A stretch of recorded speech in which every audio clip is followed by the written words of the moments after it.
Pero gaya na aking sinasabi kanina, tama naman po na dalhin natin ang ating protesta sa bakuran mismo ng mga tahanan na mga talaga naman pong lumamon ng kaban ng taong bayan at dalhin natin ang laban doon sa game. Nung Friday, pinasa ng House of Representatives ang budget for 2026, second reading. Sa Monday, third reading, ipapasa na sa amin. So ito po tanong ko sa inyo. Yan. Do you think magbabago? Nako, Do you think yan. malaki pagbabago? Do you think there will be substantial change?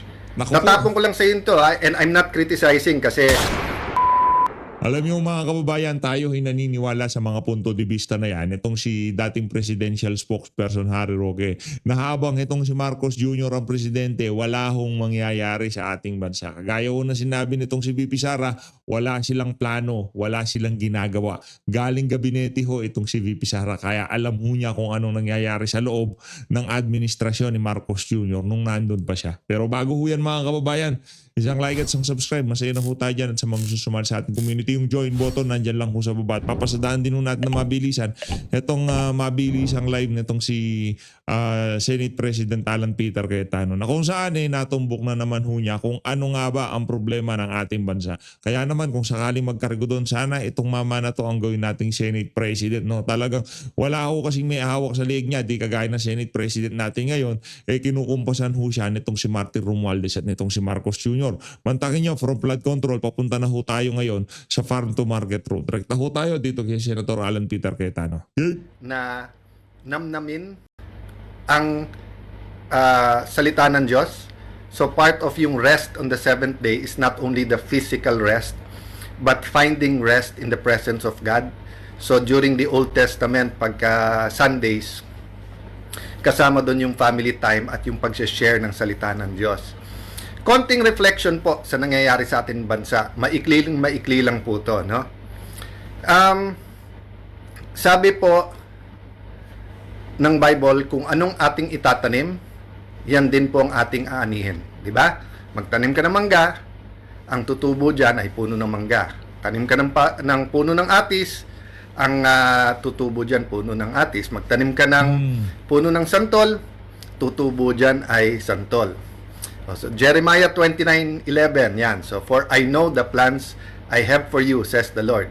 Plans to prosper you and not to harm you. Plans to give you hope in the future. Maganda plano sa atin ni Lord, pero may plano din ang demonyo sa atin. So the principle is, ano bang itatanim natin? Sabi po ni Einstein na isa po siya sa pinakamatalino sa mundo. Isa lang po, di ba? Joanne So, why pogi? Mahigpit po asawa ko. Yan po ang answer ko dahil bantay na bantay pati pagkain ko at saka kasi pag nagkakaedad marami ng maintenance medicine. Sabi po ni Einstein, if you keep doing the same thing but expect a different result, yun ay stupidity. So hindi ako naniniwala sa stupidity, calling people stupid or calling anything stupid, pero pakinggan natin yung wisdom nun, di ba? Sabi ng Bible, kung ano itatanim mo, yan ang anihin mo. Sabi naman po ni Einstein, kung ano ang gagawin mo at paulit-ulit mong ginagawa, huwag mong i-expect na iba yung resulta, di ba? Iba magiging So resulta. kung araw-araw bilyar, computer games, barkada, Yan. hindi nag-aaral sa exam tapos parating 75 ang grade, Nako! ba't mo Parang kilala ko din yung describe nitong si Senator Alan Peter Cayetano. Alan, parang kilala ko yun Bibilyar, nagko-computer games, nagbubulakbol, tapos nag-expect na mataas. Kilala ko yan. Kilala ko yung bata na yan. expect mag-90 yung grade mo if you're doing the same thing, di ba? Ganon din kung ikaw ay gustong magkadalubhasa or gumaling sa isang sport, di ba? Kung 1 hour practice ka 3 times a week, let's say sa free throw, di ba? Yung si Shaquille O'Neal for example, napakagaling, isang talagang one of those players na once in a generation. Pero yung weakness niya is free throw. I don't know kung ano naging process niya. But if he didn't if he didn't keep trying something else, then why would you expect you'll do the same thing? Pastor Wilbert Butial, watching from Infanta, Quezon. So, big hug sa mga taga Quezon. Of course po, prayers pa rin po ha sa mga taga Mindanao, lalo po Davao area at lahat po ng area na tinamaan ng earthquake sa Cebu, dun sa riling pa sa ating mga bagyo, no? So guys, nung Friday, pinasa ng House of Representatives ang budget for 2026, second reading. Sa Monday, third reading, ipapasa na sa amin. So ito po tanong ko sa inyo. Yan. Do you think magbabago? Nako, Do you think yan. malaki pagbabago? Do you think there will be substantial change? Nako po. Natapon ko lang sa inyo to, and I'm not criticizing kasi Nako, yan ho ang ating pag-uusapan ngayon sa comment section. Sa tingin nyo ho ba, itong 2026 budget meron hong kaibahan doon sa 23, 24, 25 budget na binalangkas ng mga magnanakaw dyan sa House of Representatives? Tayo kasi mga kababayan, sa sobrang pagka-addict sa pera ng iilang mga politiko dyan, kahit na wala ng, sa tingin natin kahit wala ng program appropriation, maiikutan at maiikutan pa rin ho nila kung paano nakawin ang kaban ng sambayan ng Pilipino.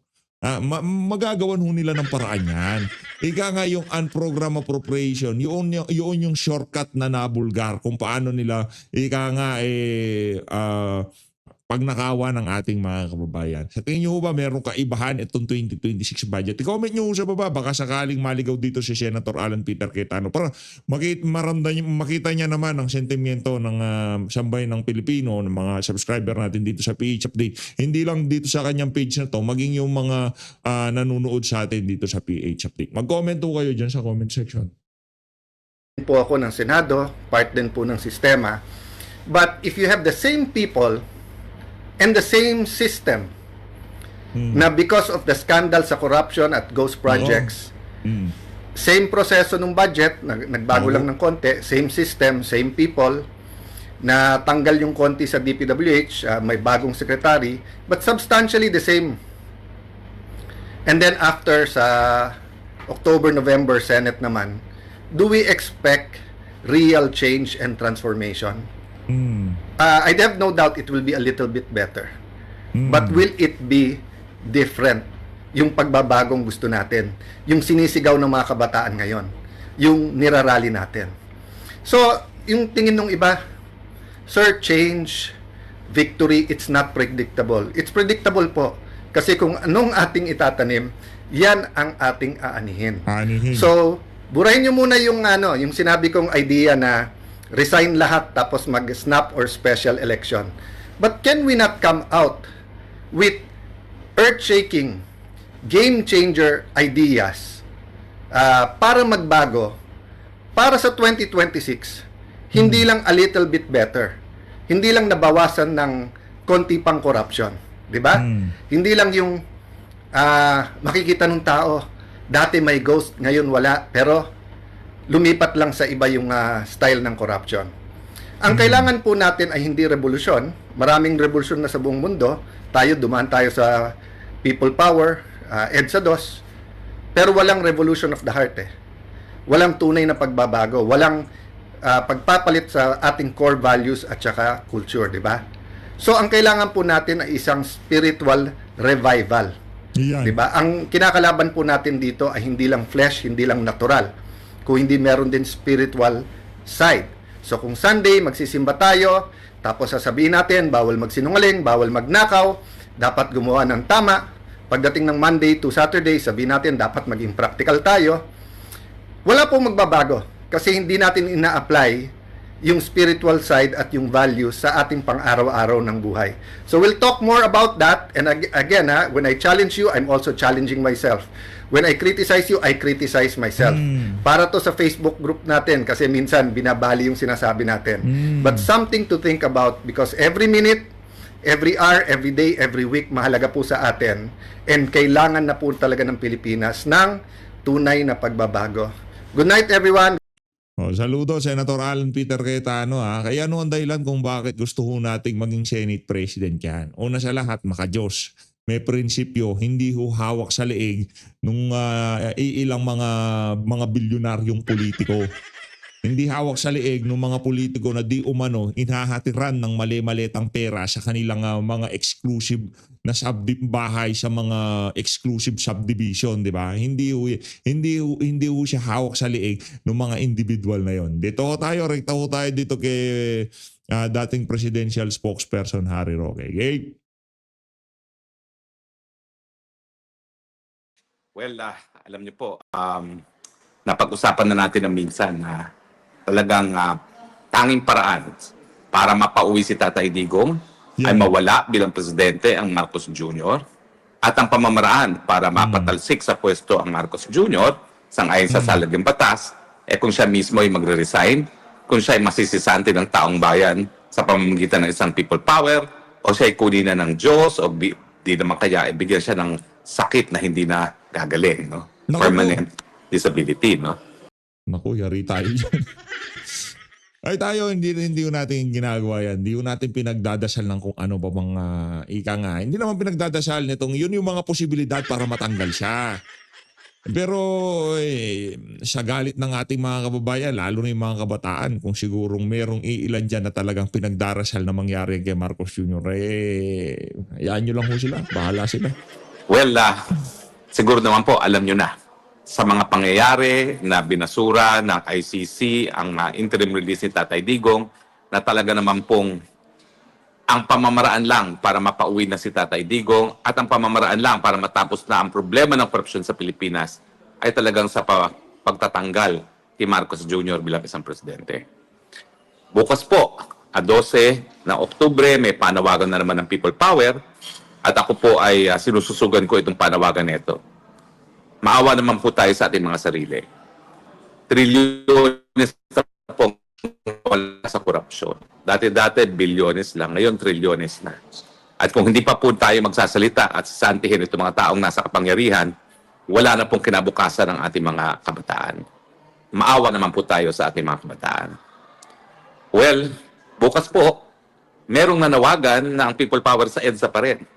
Pero hindi po sa EDSA Shrine, hindi sa Aguinaldo, Camp Aguinaldo, kung hindi doon sa labas ng gate ng Forbes Park sa Buendia. Sinususugan po rin po yung ganyang panawagan at ito po ay galing kay Congressman Miao Miao. Nako. Bakit po? Diretso na ho sila sa Forbes Park. Ang rally hoy sa Forbes Park na. Para dito kay Tamba, di ka pa ba kinakabahan yan? Bagay kung ano man yung mga malitang di umanong hinatid sa kanyang pamamahay dyan sa Forbes Park. Malamang doon yung mga nakita nating mga truck na parang lipat bahay nasa loob na ho siguro ng mga truck na yun, yung mga mali-malita. Kung totoo man, ika nga, di ba? Tuloy natin. Sa Forbes Park. Well, alam naman po natin ang Forbes Park at tirahan ng pinakamayayaman na mga pamilya sa ating bayan. Kasama na po dyan si Tambaluslos na for some reason, ang dami-daming bahay dyan sa Forbes Park. Hindi po bababa sa 6 ang bahay niya dyan. At ang isang bahay ngayon sa Forbes Park, hindi po bababa sa 2 bilyon ang presyo. Dyan din po nakatira ang Marcos Jr. na alam natin ay kabahagi ng pamilya na nasa listahan ng Guinness Book of World Records sa pinakakorap sa buong daigdig. May bahay din po dyan si Zaldico.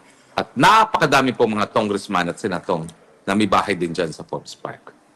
Ang nakapagtataka po, kung ikaw ay taong gobyerno, hindi mo talaga ma-justify kung paano ka makakabili ng bilyon-bilyong halagang Grabe. na bahay dyan. Hindi ba baba sa sa bilyonis pa lang mga bahay dyan sa Forbes Park? Hindi, pero base dito sa sa ating sinearch, nagre-range daw sa 450 to 500 million ang per square meter pa. Lang Petra ka ba? Saan nangyari dito? 400 to 450 to 500,000 per square meter ang lupa diyan sa Forbes Park. Yeah. Ito yung nababasa ko Hindi ko alam, di ko tayo. Grabe naman ang anong klaseng lupa yung ginto. Ang 2,000 square meter, syempre mayaman yan. Hindi naman siguro aabot ng, hindi naman siguro bibili ng 100 square meter na lupa yan. Malamang 1,000 yung lupang bibili niyan, square meter. Yung 2,000 metro kwadrado, nagkakalaga ho ng 1 bilyong piso. Wala pang bahay yun. Yung dalawang libong metro kwadrado nagkakahalaga ng 1 bilyong piso. Grabe, mahal. Yay. Dyan sa Forbes Park. Talaga po pag ikaw ay taong gobyerno, ang presumption po talaga, ikaw ay nagnakaw. Kaya ikaw ay nakakuha ng bahay dyan sa Forbes Park. Kaya naman po tama na ang panawagan, ang people power ngayon sa EDSA pa rin, pero imbis na doon sa lugar na pinangganapan ng EDSA 1 and EDSA 2, doon sa malapit sa EDSA Shrine at sa Corner Ortigas, dito naman tayo sa Buendia. Ito po ay symbolic dahil ito po ay pagprotesta sa pagnanakaw galing sa kaba ng taong bayan, dahilan kung bakit napakadaming residente ng Forbes Park ay nakatira ngayon dyan.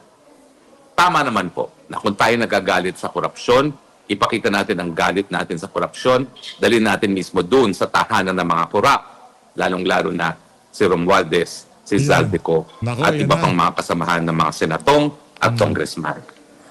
Ang issue po, darating ba ho kayo?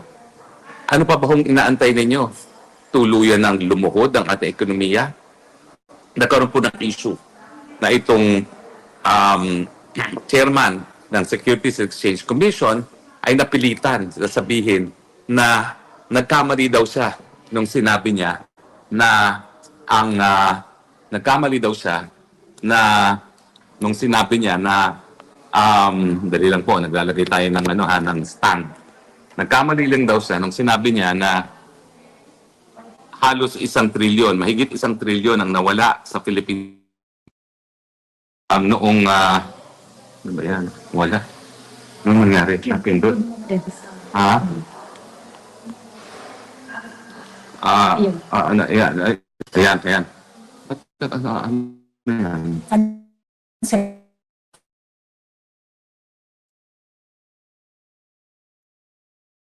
Nawala ata. Ako po. Technical. Forward na lang ho natin. Baka dito na magsasalita si Spokes. Malikot sa makina tong si Spokes eh. Po, Ayun. naputo lang po yung aking live, no? Kasi naglagay ako dito ng stand. Napindot yung ma-off button, no? Pero gaya na aking sinasabi kanina, tama naman po na dalhin natin ang ating protesta sa bakuran mismo ng mga tahanan na mga talaga naman pong lumamon ng kaba ng taong bayan at dalhin natin ang laban doon sa gate. Hindi ko naman po sinasabi na lusubin ang loob ng village, no? Ang panawagan naman po ni Congressman Miao Miao, dito lang tayo sa labas. Sa labas po ng Forbes Park, no? At sa tingin ko naman po, kabahagi naman po yan ng kalayaan ng malayang pananalita kung tayo po ay magtitipon-tipon dyan sa labas ng Forbes Park, no? At tingin ko po, napakagandang mensaheng pararating natin na sawang-sawa na sa korupsyon ng Pilipino kapag tayo po nagtipon-tipon dyan mismo sa labas ng Forbes Park. Sorry po na wala ang broadcast natin panandalian, pero nagtuloy na naman tayo dahil nga po medyo nahulog yung aking telepono. Pero bakit naman po kayo dapat sumama? Dahil alam na po natin na mukhang hindi voluntaryo magre-resign ang Marcos Jr. Kinakailan talaga ipakita ang galit ng taong bayan. At protektado naman po ng saligang batas ang pagpapakita ng galit, lalong-lalo na sa korupsyon. Ang simbahan po dati na nanahimik, mabuti naman po, praise be to God, nagsasalita na ngayon. Nagsasabi sila na magsuot daw ng puti itong buwan ng Oktubre at Nobyembre kada linggo. Pero hindi pa po sapat yan. Kinakailangan talaga iparinig ang galit, ipakita ang galit ng masang Pilipino. Dahil baka akalain nila, kaunti lamang ang nagagalit sa ating mga kababayan. So, hinihikayat ko po kayo, para po sa inyong mga anak, para sa kinabukasan ng ating kabataan, kinakailangan po magsama-sama tayo at pagpakita tayo dyan po sa EDSA, sa labas ng Forbes Park sa Buendia, samahan po natin si Kong Miao Miao. Yan. Ang nakakalungkot nga lang po kung wala po ako dito sa Netherlands on exile dahil nga sa nais akong ikulong nitong Marcos Jr. administration, kapit-bisig po kami ni Kong Miao Miao. Matindi po talaga ang paghanga ko kay Kong Miao Miao. Siya po talaga ay patunay na hindi tayo nawawala ng pag-asa sa ating kabataan, na ang ating kinabukasan nakasalalay pa rin sa mga matapang, magiting, patriotikong, nagmamahal sa ilang bayan ng mga kabataan na gaya ni Kong Miao Miao. Hindi ko po siya personal na kakilala. Ang ina niya ang aking nakasama sa Kongreso noong 17th Congress. Pero talagang saludo po ako sa kanyang katapangan at sa kanyang matinding pagkakaintindi sa ugat ng problema sa Pilipinas. At yan nga po ay korupsyon. Korupsyon dahil ang namumuno sa ating bayan ay corrupt si Marcos Jr. Dahilan kung bakit lahat ng mga opisyales sa ilalim niya, kasama na si House Speaker at si Zaldico, ay corrupt. Pag po tayo magkakamali, ang sisihin lang natin sa korupsyon ay si Tambaluslos at si Zaldico. Hindi po talaga po pwede mangurakot ng ganyang katindi ang Zaldico at saka ang Tambaluslos kung hindi po yan binigyan ng basbas ng Marcos Jr. Kaya nga po, ang sigaw natin, hindi lang ikulong ang Romualdez, hindi lang ikulong ang Zaldico, kailangan ikulong ang Marcos Jr. at ang kanyang buong angkan. Dahil ngayon po, lumalabas na pagamat bagito ang kanyang anak sa Kongreso, napakatindi rin ang mga linamo na pondo dyan sa Kongreso. Nung una, sinisita nila yung malaking budget ni Pong Pulong. Ngayon, lumalabas po na mas malaki pa pala ang budget nitong Sandro Marcos. Samantalang kalahati pa lang ng 3 taon pa lang nakakalipas, pero yung 51 billion ang sinasabi nilang mga naging proyekto ni Pulong ay para sa 6 na taon. Ngayon, mas malaki pa raw sa 51 billion ang naging budget ni Sandro Marcos. No? Titingnan po natin kung gaya sa Davao, makikita natin na ginamit ang pondo sa mga tamang pamamaraan. No? Dahil doon naman po sa Davao, makikita natin na 51 billion pumunta doon sa napakagandang coastal road at napakagandang mga flyovers na nagsisibiri flood control mitigating measures. So hinihikayat ko po kayo tama na po ang pagkokomento sa social media. Yes, kabahagi po yan ang karapatan ng malayang pananalita. Yes, ang internet po ay teknolohiya para tayo marinig. Pero wala pa rin pong kapalit ang paninindigan sa kalsada upang iparating ang ating disgusto sa gobyerno. Ang Korte Suprema na po nagsabi sa mulat-mula na ang ating mga lansangan, ang ating mga kalye nakareserba para gamitin ng taong bayan pagtipon-tipon, ipahiwatig ang damdamin sa gobyerno. Yan po ang dahilan kung bakit tayo meron mga lansangan, meron tayong mga kalye. Hindi po yan para sa mga kotse. Yan po ay para sa taong bayan gamitin, lalong-lalo na kung gusto nilang iparating ang kanilang sentimiento laban sa gobyernong kurakot. Wala na pong solusyon dito sa korupsyon kung hindi tanggalin ang ulo at nagsimula from scratch. Ako naman po naniniwala na kung pagbibigyan ng pagkakataon sa Inday Sara Duterte, siya naman po ay mamumuno by way of example. Nakikita ko po ang pang-araw-araw na buhay ni Sara. Siya po ay nakatira sa simpleng bahay sa Davao. Ngayon po nakatira siya sa isang village sa Metro Manila, pero yan po inuupahan. At ang problema nga po ni BP Sara, inuupahan niya na medyo mahal, inaanay pa yung bahay na yan. Yan ang kanyang reklamo. At taon-taon kinakailangan sila magpamapikon. No? Wala po talagang marangyang pamumuhay ang nakikita ko. Hindi lang kay Inday Sara, kundi na rin sa kanyang ama. At siyempre, sumusunod lamang sa Inday Sara sa paa o sa yapak ng kanyang ama. Palagi ko na pong kinukwento sa inyo na ako'y nagulat na nung nakita ko ang bahay ni Tatay Digong sa Davao, yung green bahay na ang tawag ko ay Bahay Kalapate, hindi ko maisip na nakatira ron ay isang dating presidente. Dahil ang palagi nating iisip, kapag ikay may kapangyarihan, meron ka ring kayamanan dahil ginagawang negosyo nga ang politika dito sa Pilipinas.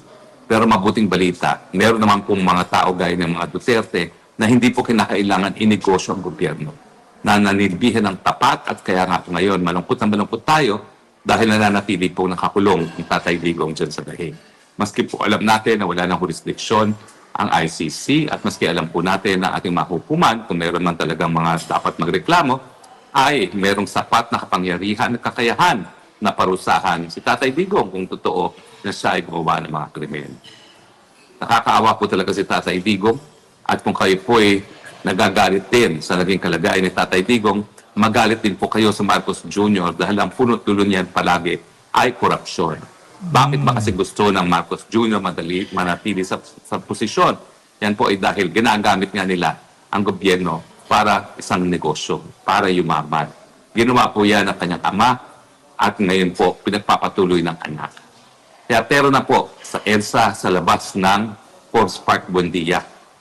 Hindi man ako makasama po, I'm with you in spirit at titignan po natin kung po pwede nating sabayan ang pagtitipon na yan sa pamamagitan ng live coverage din. No? Tayo po ay hahanap ng tao na pupunta dun sa Buendia nang ma-cover natin live ang mga pangyayari.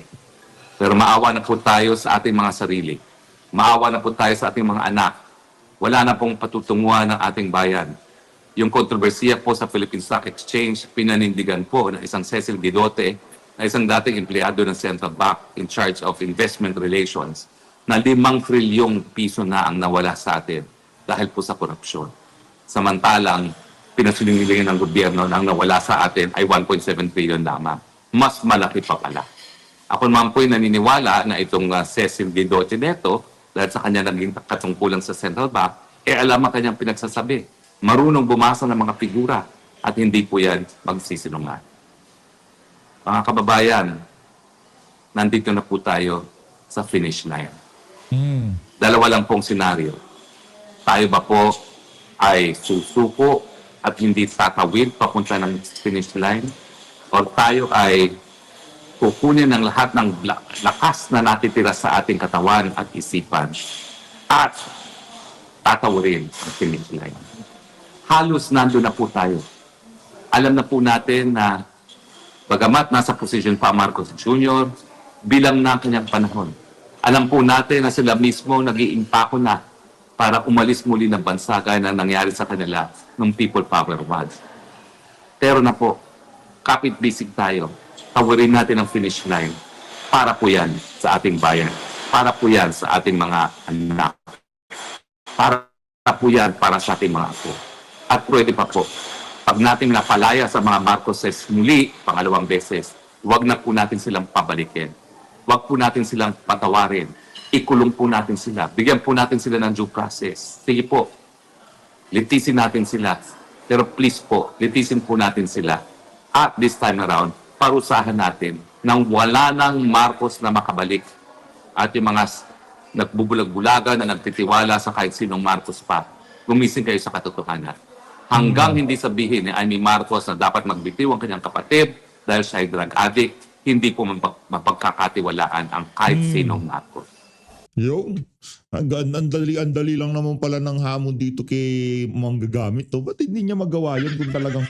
Simple lang naman kung malinis siya si Marcos, kung 'di ba malinis talaga, okay lang no, hindi magsalita si Amy Marcos. Yung tipong tahimik lang siya, play safe lang siya. Kaso yung mga ebidensya naglalabasan, talagang palsipikado ho ang kanyang kapatid. Ngayon, ang tanong ho dito kay Amy Marcos, kailan ho ba kayo, 'di ba, magsasalita? Kailan nyo ho ba kayo mananawagan na kailangan na mag-resign yung inyong kapatid na bangag? Ang problema ho kasi dito kay Amy, lahat ng sisi, binubuntun ho niya dito kay Tambalutlot. Si Tambalutlot, kasangkapan lang ng kanyang kapatid yan .